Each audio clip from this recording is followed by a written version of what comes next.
Hello and welcome to this week's vlog from Maddisons. Well, as I'm recording, it's very wet and gloomy out there. Autumn certainly feels like it's here. And I felt a bit gloomy in the week when Sir John Major commented on how Boris Johnson had acted. He said he'd acted like a dishonest estate agent and lied to the Queen. And that's because Sir John Major thinks that estate agents have a fiduciary care to their client, which they actually do. That's very true. You must act in the best interests of your client, which is your seller at all times. And he cites a case where an estate agent lied to the seller, saying that the buyer was looking forward to buying their home and really enjoying many, many years there. He felt that evidently it turned out that the buyer was actually going to turn the property and not stay in there, but actually turn it for a bit of a profit. So he felt that was very dishonest and likened how Boris Johnson had acted to that particular incident. I think that's a bit harsh, really. Estate agents have massively cleaned up their act. We act with utter honesty and integrity in every deal that we do. Sometimes it might feel like we are coming down the side of the buyer, but that's simply because we're trying to find a way through an impasse and stop the deal collapsing. And to give honest advice to your client on how to achieve that is, in my mind, more important than making that phone call to tell them that the whole deal has collapsed and they've lost their buyer and the future house that they wanted to buy.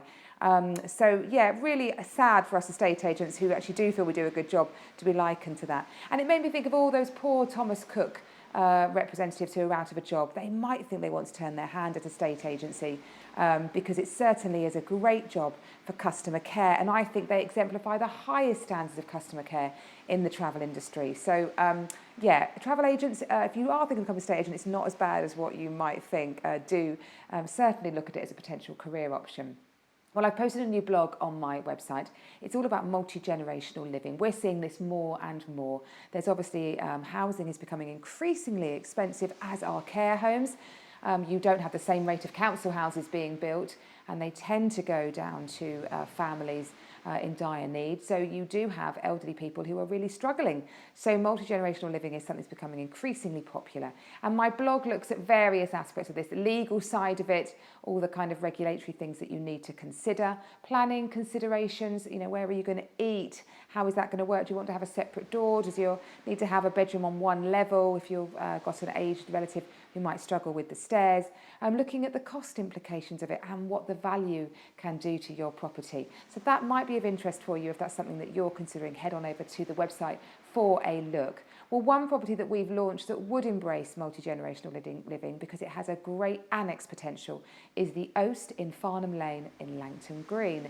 It's a beautiful Oast property, many, many years old, with roundels added in the 19th century, and has a really beautiful layout inside, very, very cosy and connected living for a family, but also the potential to extend if you wanted to, subject to consents.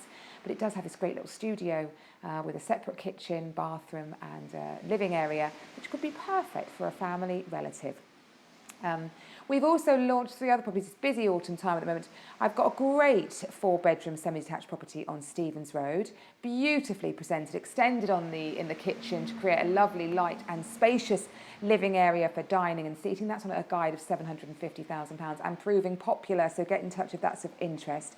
We've also got a really beautiful whole ground floor of a late Victorian detached property on Linden Park Road, and that's got 2 bedrooms, but its real feature actually is the fact that that property owns the freehold to the driveway and also the garden. So you've got masses of off-road parking really close to the pantiles and a huge garden area. And then we've also got a really lovely little property on Forest Dean, which is just off the Forest Road.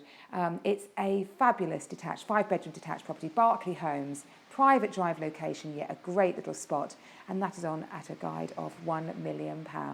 Sorry if I seem distracted today. I have my dog in with me today. Come here, Bria. Say hello to everybody. And she's been furiously wanting to go and run everywhere in the office, so I've been holding on to her. So really sorry if I've seemed distracted. We hope you enjoyed the vlog this week and look forward to seeing you next week. Dog will be back at home. Bye-bye.